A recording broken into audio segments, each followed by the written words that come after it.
Kasama natin ngayon si Miko Baldoza. Ayan, he just got 5 million grants for his film Stock on You sa Pure Gold Cine Panalo 2026. So Miko, anong naisipan mo? Kasi medyo new sa akin yung name mo. Ano naisipan mo? Bakit ka sumali? Actually po, itong film na to, itong material na to was written by Direk Sonny and Direk Arden na during pandemic pa. Tapos, hindi siya natuloy issue. No, assistant director ako that time. Tapos, sinali siya sa Cine Panalo last year. Hindi lang siya nakuha. Tapos, pinasok ulit ngayon. And gladly nakapasok. So, yun po yung kwento. Pero last year, hindi po ako yung director. Ngayon lang nila ako in-onboard as director ng project.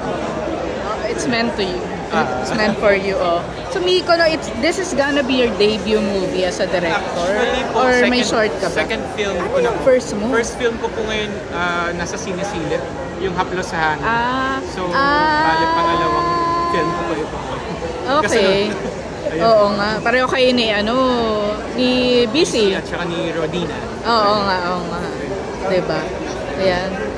So Miko, no, prior to this, ano yung mga in-AD mo na TV o sa TV, sa movie? Naging long time AD po ako ng mga films, sa films and commercial. Mga naging director po sila Sally Calvento, Arden Condes, and Sharon Dayo. Sa TV naman sila Easy Ferrer. Tapos mga commercials din po. Like nakapag-shoot ako with Beagle under the Southern Lantern Studios. And nagsusulat din po ako for TV like Regal Studio Presents. So yun yung mga ginagawa ko bago ako mag-tour. So ito, I asked BC rin this. Sino yung rather mga gusto mo maka-work na artists? Ako talagang game ko maka-work ngayon na artista. Gusto ko like in the mainstream si Miss Ann Curtis. I mean, bukod sa crush ko siya, gusto ko siya maka-work. And of course, yung mga award-winning actor natin like John Lloyd Cruz, like, may mga material din kasi ako naisip for them. Not necessarily this project, but yung mga nakabakong scope. And, ano yung background mo sa directing? Like sa training before na-commercial ka? Actually po, school? Natuto talaga ako on experience na lang din. Hands-on? Hands-on with my... Pero paano nag-start? Kasi iba minsan na-refer, minsan by accident. Ikaw ba? Nag-apply? Com-grad po ako. Like, last com-grad. And then, nag-production assistant. Kung ano po, nag-camera operator. Hanggang sa nag-training for assistant director sa ABS-CBN University. Tapos, dun po, na-train kami how to become an assistant director.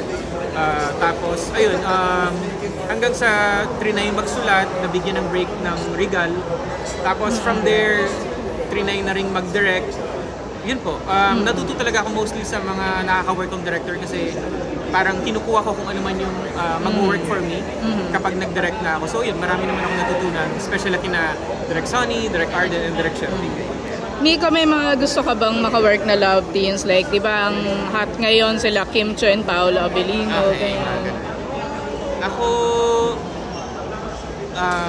love team, siguro, sino bang love team? Siguro, na lang, Kim Chiu and Paolo. Actually, hindi kasi talaga ako fan ng love team kasi parang gusto ko nagmi-mix and match. Kukuha ko nito. May particular ka ba na panood kila Kim and Paolo? Or naka-work mo na ba sila separately? Ang napanood ko is yung TV ni Kim dati pa na gusto ko yung bakit di ka crush ng crush mo. Tapos kay Paolo Abilino naman yung Lin lang niya. Like mostly teleserye and yung fangirl. Yun. Ano yung nagustuhan mong quality sa kanila? Gusto ko yung pagka-cute kasi ni Kim Chiu sa screen. Charming siya. And then kay Paolo naman, of course, magaling umarte talaga. May mata. Yan. Expressive yung mata. Yan. So Miko, ano yung goal mo as a director? Mag-stay ka ba as director? Parang gusto mo manalo ng awards? Or eventually gusto mo din mag-produce? Ako, so far, talaga, ever since gusto ko maging director. Like, dream ko talaga dati. Gusto ko makagawa ng mga pelikula like Magic Temple, yung mga ganong pelikula lang, not necessarily magkaroon ng award, but yung people can relate sa story and dadalhin nila, magiging core memory nila. Mas yun ang goal ko as a director kesa yung awards. Parang bonus na lang yung award. Okay. Thank you.